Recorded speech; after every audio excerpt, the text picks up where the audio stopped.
Hello guys, and welcome back to a brand new video here today. This is part number 13 of my F1 career today, and we are in Belgium, Spa-Francorchamps for this round. So yeah, jumping into qualifying one.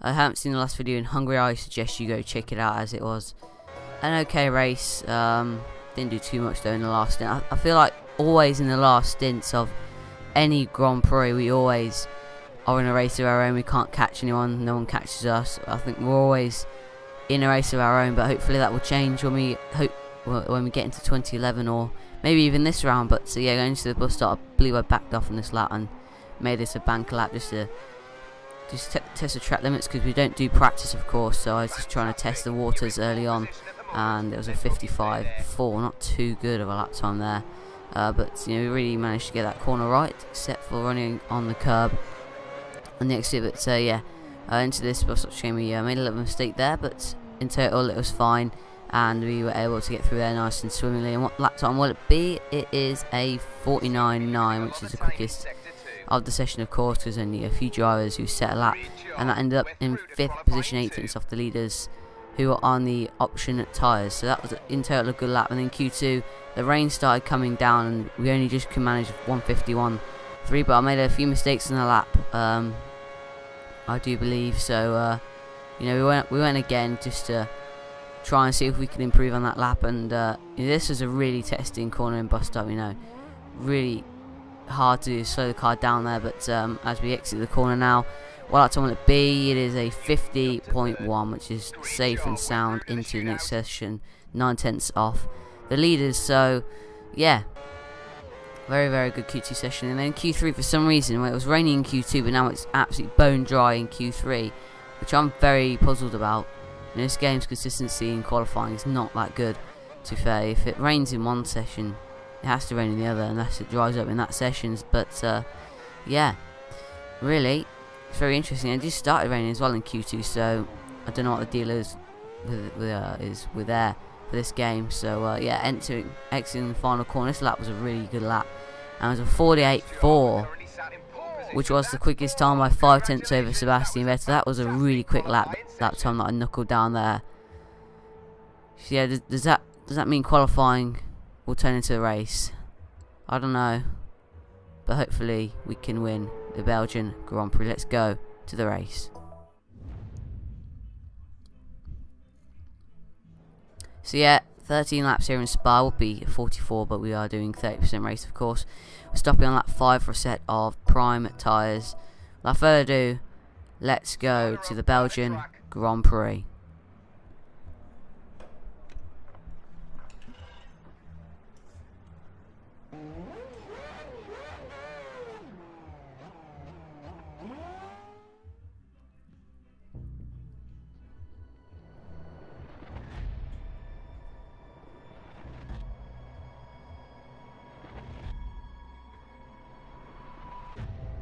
See on the grid then, guys, starting from P1, a teammate in P3.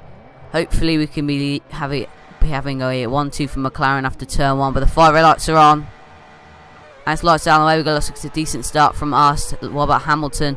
I believe he's got an okay start, but into turn 1 we go. We're braking a little bit earlier, and then Vettel plies into the side of us, and I believe that was a McLaren in the mirrors there that just went flying, and it was Lewis Hamilton who is out of the Belgian Grand Prix. Unfortunately, didn't get a replay of it, but we've been swamped by Kibetz and Buemi down this straight into Eau Rouge. Suter, what are you doing, son?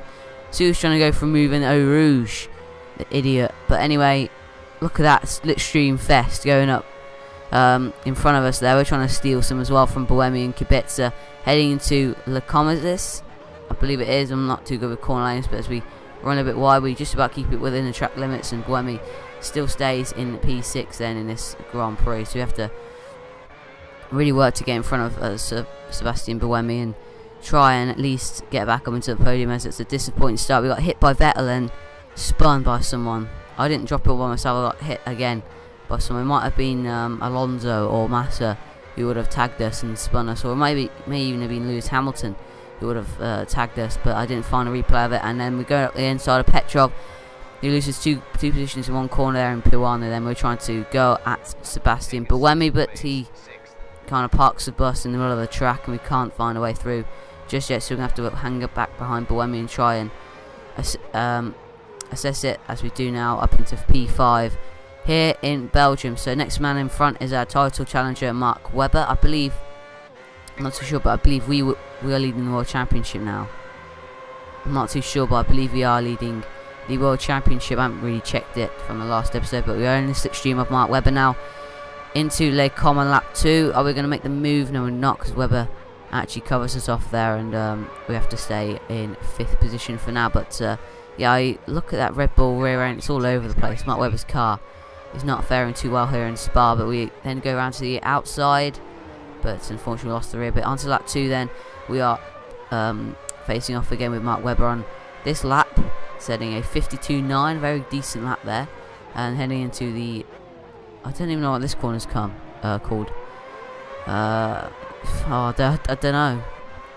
I really don't know, but in the situation of Mark Webber, we're trying to take a different approach into this corner to try and get a faster exit as we, yeah, again, understeer a little bit wide, but however, we get the move done in Eau Rouge on Mark Webber into the 4th place, even before the end of the Camel Straight. And Webber, though, still tucking him in the slipstream, but he can't quite get the move done heading into what is, I think, is Le Com. I think the turn 1 is La Source, so I've got that one right, I think. But yeah, we're up into P4 now. 8.8 seconds to Sebastian Vettel. Hopefully we can catch him up. But on to lap 4, I see on the minimap Vettel and Alonso are coming in side to side. Well, they're coming in for intermediates, of course. So I follow them in, thinking that they will be on intermediate tyres. As we come into the pit lane now, I'm not too good at strategy change because you don't have a race director to look at, do you? On what tyres are putting on, but we're putting on a set of intermediate tyres. And next in the pit lane we jump. Sorry, don't jump anyone, we stay in that position. But we aren't intermediates now, as I think that everyone is coming in for a set of intermediates, but cars have stayed out, and it's time to pit again. So I'm kind of lost for words here of what has happened, because everyone came in, so I thought they were pitting for inters. As you see, we have almighty understeer. Tyres are way too hot at this point. But on to lap 7, I believe it is time for intermediate tyres now. We're catching up to the cars ahead of us. That is Mark Webber going through Eau Rouge. We have actually has so much grip through there. I'm actually surprised while watching this. I think I'm surprised while driving this as well, how much grip there I found in Eau Rouge. Really wasn't accumulated to me, but we find P4 in this race, and my tyre wear yellow already. We've only been on this tyre for like 2-3 laps, and that was the heat, just the heat of the road that has broke the tyre wear. So we had to come in again at the end of this lap while everyone else pits as well. Red Bull double stacking there with Webber, and Massa's also double stacking with his teammate as we're being held in the pits. Come on, release us. They could have released us way earlier than that. They're so tentative on this game. But we have jumped Massa. I'm not complaining. We're into P4, effective P4, until everyone else makes a pit stop. So with 5 laps to go, we're on a 7 intermediate tyres when the conditions are right, so the tyre wear will not be an issue. As there goes De La Rosa up into 12th position, but we're going to get him back on Eau Rouge. Too wide for Eau Rouge, and we get the job done on De La Rosa just about. I don't know how we managed to go too wide in Eau Rouge without crashing, but I'll take it. But yeah, until the end of lap 8, or sorry, just a few corners later, we are trying to pass Webber for 11th. Effective P3 in this race as we understeer a bit wide. I didn't want to really hit Webber. You understeer and then you take out De La Rosa's front wing. I'm so sorry, Pedro, but you're just in the way, and I understeered quite a lot. I fishtailed in the car, but yeah, until lap 8 now we are trying to catch up to Webber for a P11 spot and effective P3. You know, after that mistake, I've recovered. You know, tyre wear's fine, and Webber goes really slow for that corner. That's flat, even in the wet, it's flat. And Webber broke for it, but look at this cluster.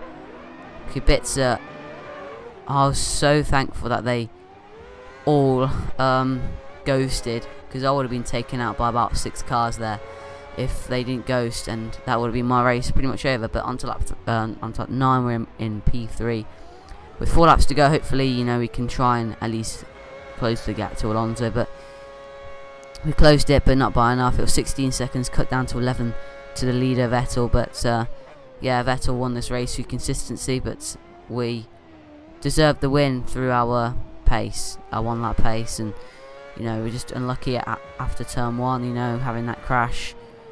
But yeah, P3, I didn't even think we set the fastest lap in the end.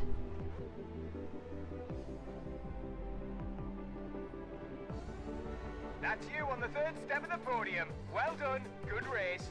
So you guys, P3, started on the grid in first. Hamilton was the only DNFer of the race. Yeah, Heikki Kovalainen finishing in the top 10 there for Lotus. Good on him. And Degrassi with 13th, but Lewis, of course, 24th. He will not be happy with that, with contact with Sebastian Vettel, I believe it was, and then us. I think he hit us as well.